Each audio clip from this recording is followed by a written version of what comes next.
warahmatullahi wabarakatuh. Selamat pagi semuanya. Perkenalkan, nama saya Binti Rosida dari SMK Negeri Sugiwaras. Pada hari ini, tanggal 23 November, saya akan mempraktekkan video pembelajaran dengan materi percabangan sederhana.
Assalamualaikum warahmatullahi wabarakatuh. Waalaikumsalam warahmatullahi wabarakatuh. Selamat pagi semuanya. Apa kabar kalian? Sehat ya? Alhamdulillah sehat, Bu. Alhamdulillah sehat, Bu. Oke, alhamdulillah. Saya doakan kalian semuanya dalam keadaan sehat walafiat supaya kita bisa menjalani aktivitas kita sehari-hari. Dan jangan lupa kalian untuk selalu menjaga kebersihan, kemudian cuci tangan dan memakai masker ya.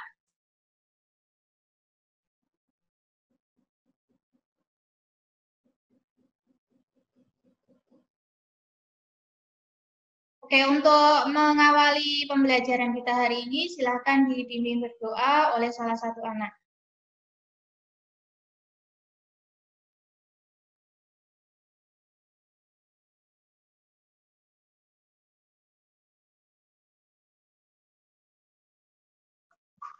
Teman-teman, untuk memulai pelajaran hari ini, mari kita berdoa dalam hati. Doa mulai.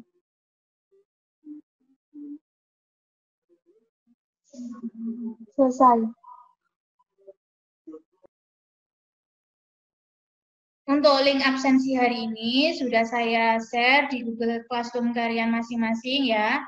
Jangan lupa untuk mengisi daftar hadirnya. Di sini ada 5 anak ya. Mungkin yang lain terkendala jaringan. Jadi saya absen dulu yang ada di sini.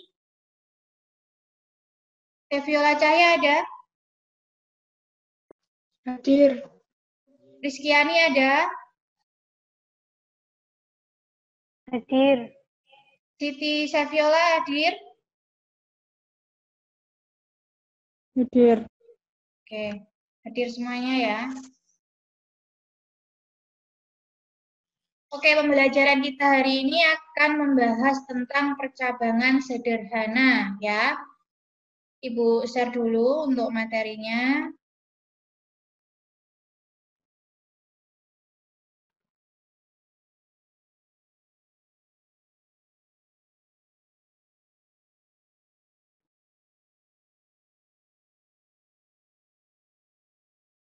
Oke, hari ini kita akan membahas tentang percabangan sederhana. Pernahkah kalian dihadapkan pada suatu pilihan yang mengharuskan kalian untuk mengambil keputusan, anak-anak?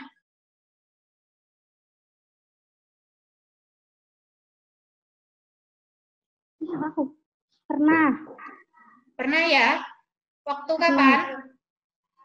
Waktu saat akan pendaftaran sekolah, bingung memilih SMK atau SMA. Dan saat belanja di supermarket, bingung memilih merek barang yang akan dibeli. Oke. Jadi semuanya pasti kalian pernah ya pernah mengalami suatu pilihan atau yang mengharuskan kalian untuk mengambil keputusan ya. Tadi Mbak Zahari Risma itu mencontohkan dia bingung mau milih pendaftaran SMK atau SMA ya. Nah, di dalam pemrograman C++ ini nanti ada kaitannya dengan pengambilan keputusan ya. Nah, kita lanjutkan.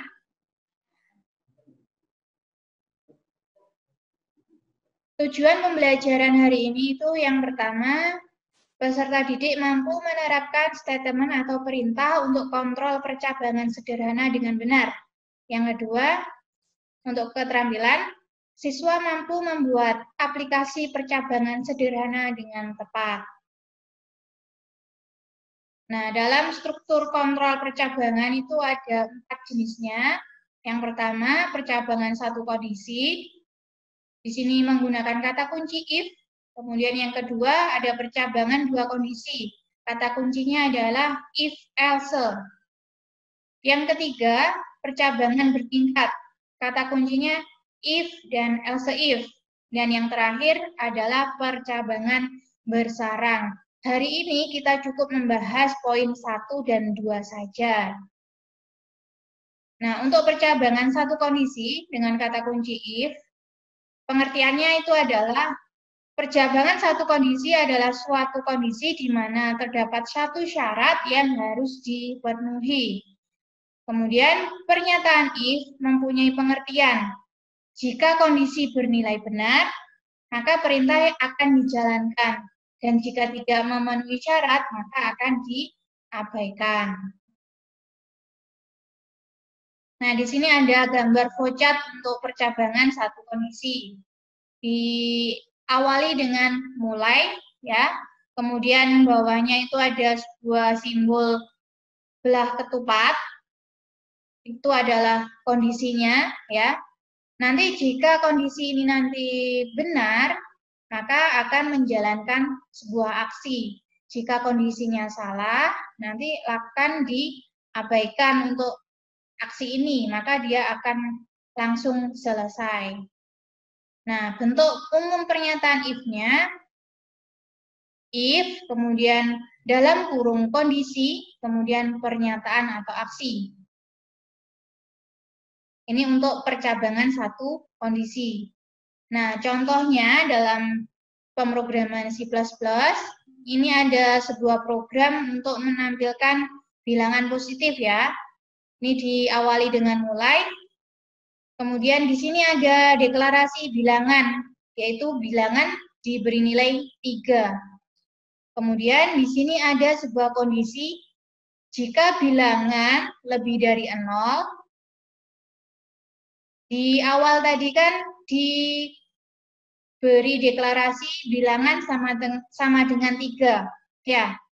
Nah, karena bilangan itu sama dengan 3, dan 3 itu lebih dari 0, maka pernyataan ini benar, maka mengeksekusi bagian ini, yaitu cetak bilangan positif.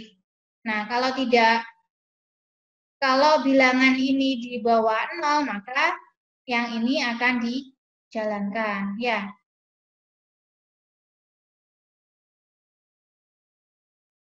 Jadi saya ulang, mulai dari mulai, di sini dimulai dengan simbol mulai.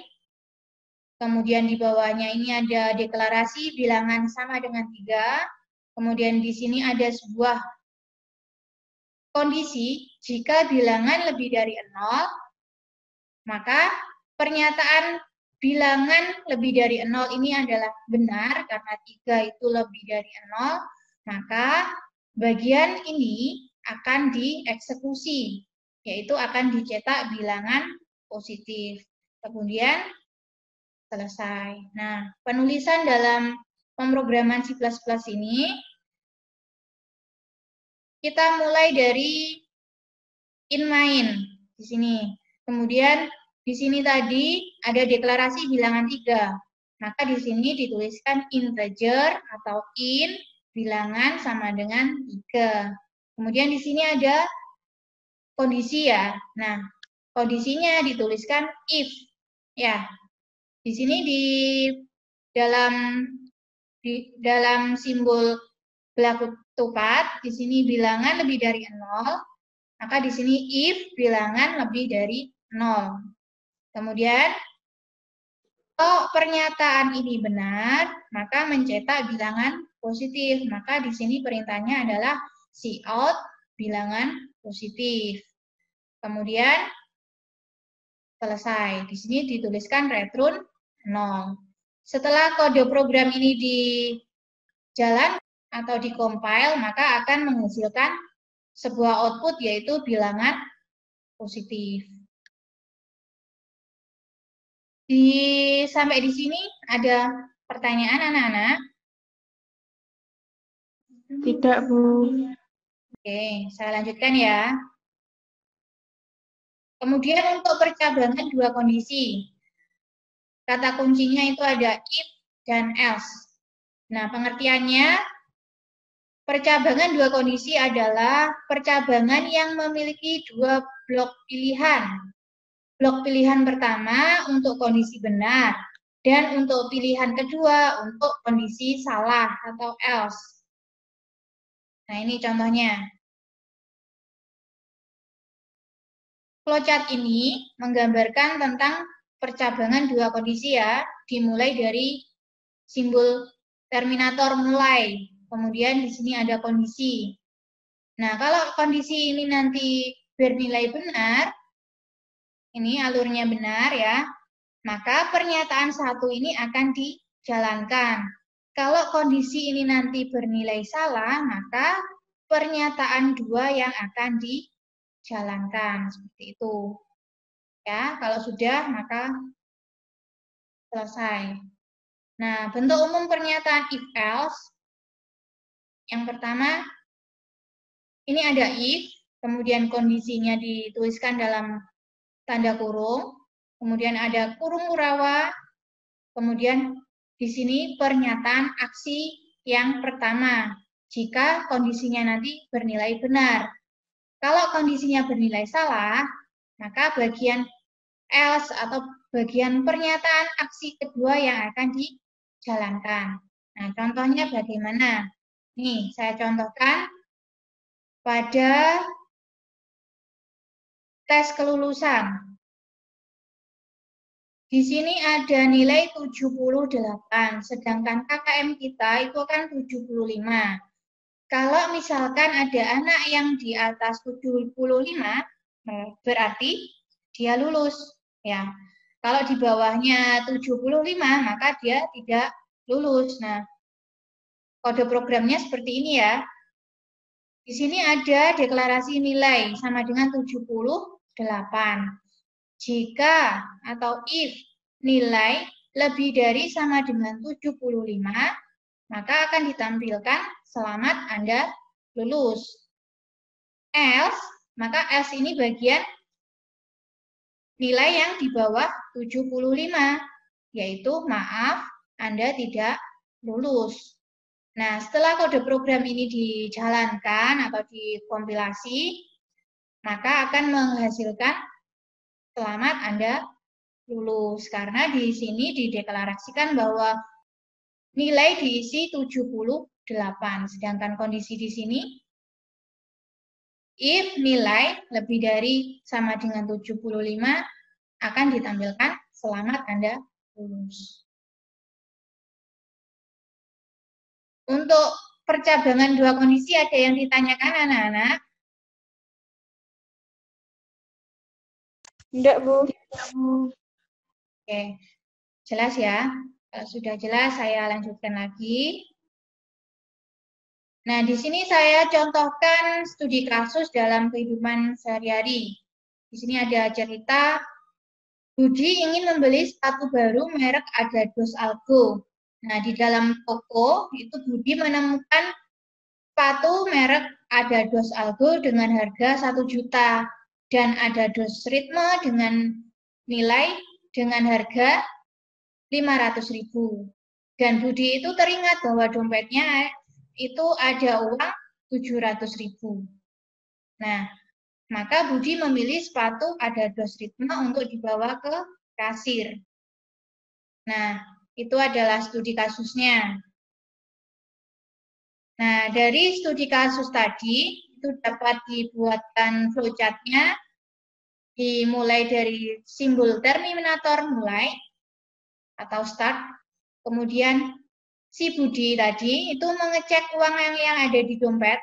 Tadi kan uang yang ada di dompet itu senilai 700. Nah, karena merek sepatu Adidas Algo tadi kan senilai 1 juta, ya. Sedangkan uang yang ada di dompet tadi 700. Maka di sini disimbolkan atau dibuat pemilihan kondisi, cukup beli Adidas Algo. Jika iya, maka bayar dan bawa sepatu pulang. Kalau tidak, maksudnya ini adalah apakah uangnya cukup untuk membeli Adidas Algo, maka dia akan mengambil sepatu dengan merek Adidas Ritme. Kemudian dibayar dan dibawa sepatunya. Nih. Kalau sudah, maka selesai. Nah, untuk penulisan kode programnya dalam C++, di sini dimulai dari in budget. Budget di sini adalah uang yang ada di dompetnya Budi senilai 700. Kemudian ada integer harga Adidas Algo. Tadi kan senilai 1 juta. Yang ketiga, in harga Adidas Ritme senilai 500.000. Kemudian dituliskan kondisinya. If, jika harga Adidas Algo itu kurang dari budget, maka ditampilkan beli Adidas Algo. Jika tidak, maksudnya di sini adalah jika budgetnya itu tidak mencukupi, maka beli Adidas Ritme. Kemudian return 0 untuk keluar dari program.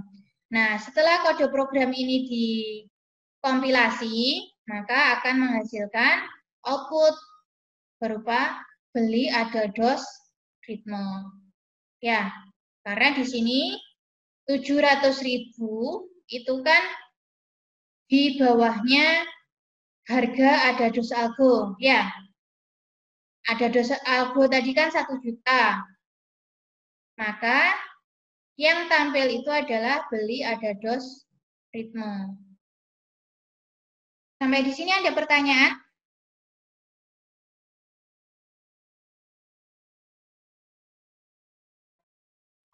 Tidak.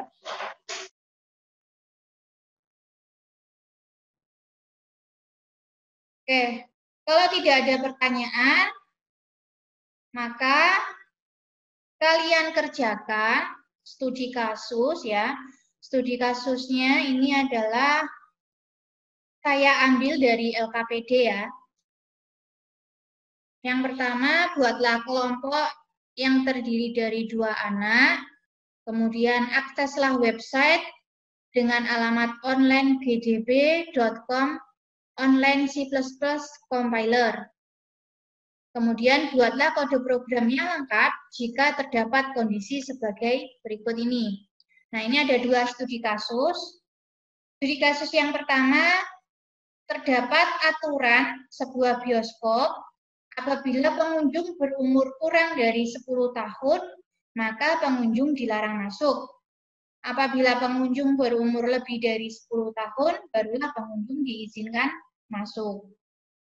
Nah, ini nanti kamu buat kode programnya dengan menggunakan kunci if else ya.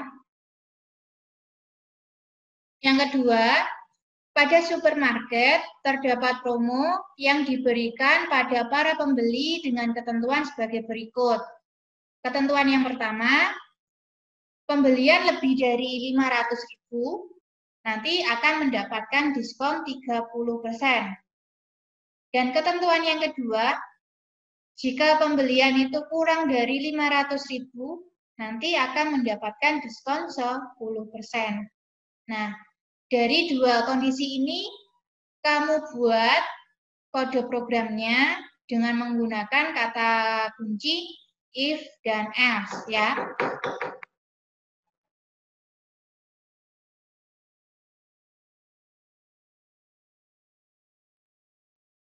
Untuk studi kasusnya ada yang ditanyakan? Apa sudah jelas? Jelas, Bu. Oke. Saya beri waktu kalian 15 menit untuk mengerjakan 2 studi kasus ini ya. Kalian diskusikan dengan teman kalian. Boleh kalian diskusikan di luar Zoom meeting ini. Oke? Kalau nanti misalkan kalian merasa kesulitan, boleh tanya Ibu. Oke, silakan dikerjakan mulai dari sekarang. Anak-anak udah selesai? Ada yang perlu saya bantu? Ada, Bu. Ada ya? Mungkin ada kalian yang mau mempresentasikan hasil diskusinya? Silakan. Ya, saya. Silakan Kristiani untuk mempresentasikan hasil pekerjaannya. Share dulu ya.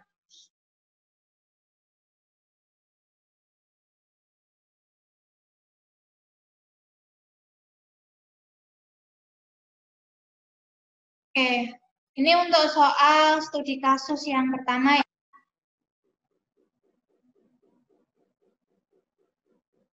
Bisa dijelaskan Rizkyani? Integer umur sama dengan 17. ELF umur lebih dari 10. All out boleh masuk ke bioskop. Else out dilarang masuk ke bioskop. Return 0. Ya, seperti ini ya. Sudah, Bu. Ya, hasilnya setelah di-compiler gimana? Setelah di-compile bagaimana? Boleh masuk bioskop, program finish with echo the out process enter to egg convert. Ya. Di awal tadi dideklarasikan umur sama dengan 17 ya. Kemudian ada kondisi jika umurnya di atas 10 tahun, dia boleh masuk bioskop. Ya. Jika tidak, berarti maksudnya jika tidak di sini adalah yang bagian else, jika umurnya di bawah 10, maka dilarang masuk bioskop. Ya. Oke, terima kasih untuk Rizkyani telah mempresentasikan hasil diskusinya karena sudah sesuai dengan soal yang ada di LKPD, maka apa yang kamu presentasikan ini saya berikan apresiasi berupa nilai ya. Saya beri nilai 100 untuk nomor 1. Untuk soal yang kedua, siapa ya yang Saya, Bu. mempresentasikan? Siapa? Saviola. Oke, silakan Saviola.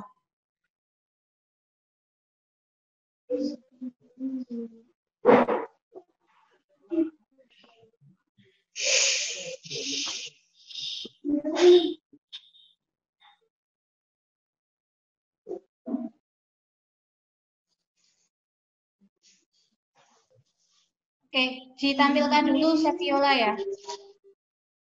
Oke, silakan Saviola untuk mempresentasikan hasil diskusinya untuk soal studi kasus yang kedua. Integer pembelian sama dengan 600.000, load diskon, potongan diskon, load bayar. If pembelian lebih dari sama dengan 500.000, si out dapat diskon 30%, diskon sama dengan 0,3. As si out dapat diskon 10%, diskon sama dengan 0,1. Potongan diskon sama dengan pembelian kali diskon, bayar sama dengan pembelian kurangi potongan diskon, si out pembelian menampilkan pembelian, si out potongan diskon menampilkan potongan diskon, dan si out total bayar menampilkan bayar. return 0. Oke, silakan untuk dikompilasi hasil kode programnya. Ini total bayar dapat diskon 30%, pembelian 600.000, potongan diskon 180.000, total bayar 420.000. Oke. Oke, saya ulas sebentar untuk hasil yang sudah kamu presentasikan, mulai dari deklarasi pembelian ya. Kamu telah memasukkan pembelian senilai 600.000 ya. Kemudian di baris selanjutnya ada deklarasi diskon, potongan diskon, dan bayar. Kemudian di sini ada kondisi jika pembelian lebih dari atau sama dengan 500.000 akan mendapatkan diskon 30%. Kemudian jika tidak atau di bawah 500.000 dapat diskon 10%. Ya, sudah benar sesuai dengan apa yang ada di soal tadi. Kemudian potongan diskon itu didapat dari pembelian dikurangi diskon. Benar ya? Iya. Kemudian untuk pembelian memanggil variabel pembelian, kemudian potongan diskon memanggil variabel potongan diskon. Ya, benar. Kemudian total bayarnya, di sini ada pemanggilan bayar. Nah, bayar ini diperoleh dari pembelian dikurangi potongan diskon. Oke. Apa yang sudah kamu presentasikan sudah benar, Seviola, sesuai dengan apa yang saya minta di soal tadi. Oke. Untuk nilai Seviola saya berikan 100 karena sudah sesuai dengan apa yang ada di soal tadi. Dan outputnya ini sudah benar. Oke, terima kasih Seviola. Mungkin bisa di stop share-nya. Iya, Bu. Sama-sama.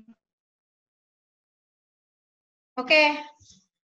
Untuk pembelajaran hari ini, ada yang mau memberikan kesimpulan, anak-anak? Saya, Bu.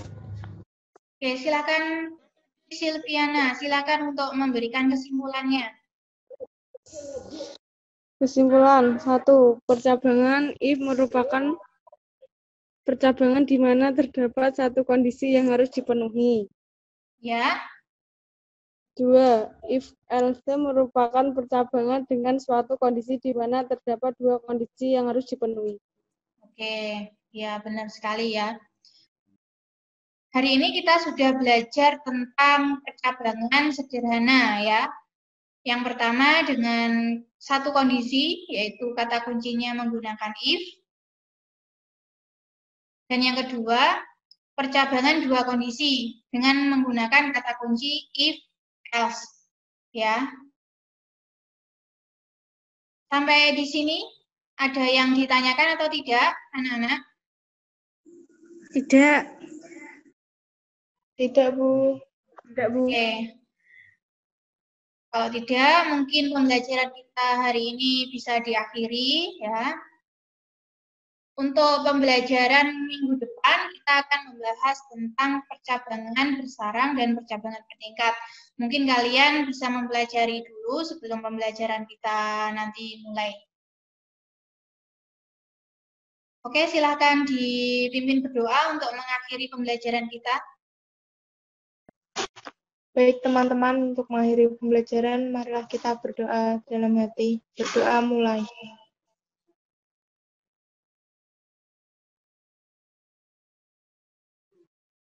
Selesai.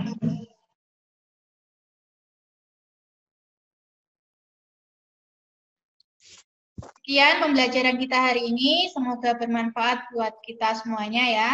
Saya akhiri. Wassalamualaikum warahmatullahi wabarakatuh. Waalaikumsalam warahmatullahi wabarakatuh.